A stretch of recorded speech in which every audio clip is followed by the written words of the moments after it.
आज चाहिँ यहाँ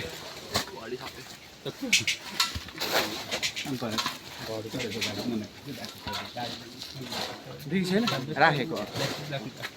बागा तपाईँ जानु किन किन्ने किन्ने ढलाइ हुँदैछ आज